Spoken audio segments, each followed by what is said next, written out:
રાજકોટમાં આજે સર્જાયેલી કરુણાંતિકા બાદ પરિવારજનોમાં અત્યારે જોવા મળી રહ્યું છે આક્રંદ. સજા કરવી પડે, નિયમ કઈ ખારા કરવા પડે.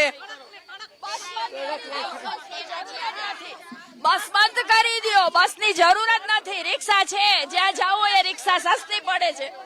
આ બસ વાળા હાલી જ કાયમની ચિંતા છે. કાયમ બસ વાળા આવી એ બાજુમાંથી હલાવી જાય છે. કાયમ બીક લાગે છે બસ વાળાથી. બસ બંધ કરાવો બસ.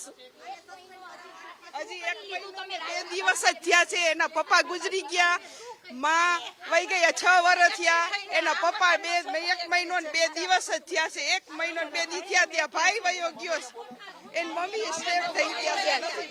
મમ્મી 6 વર્ષ નાનાથી જન્મથી 24 વર્ષ એની મમ્મીને ગયા 5 વર્ષથી હું હાચવતી હતી.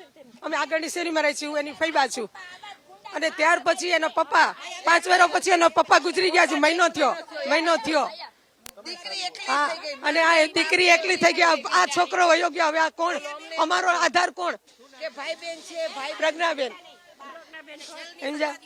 અમારો આધાર કોણ? અમારા ભાઈ બેન છે, ભાઈ વહી ગયો. છોકરી બિચારી એકલી થઈ ગઈ. એને નહીં તમારે ડ્રાઈવર કરવા દેવું જ ન જોઈએ. એને નવા નિયમ સારા જોઈ કે બીજાની જાન ડ્રાઈવર લ્યો, મોટી ઉંમરના ને લ્યો માં, જેને આવડે એવા ને લ્યો. આવાને ઓપી દો છો અને માણાને મારી નાખે છે.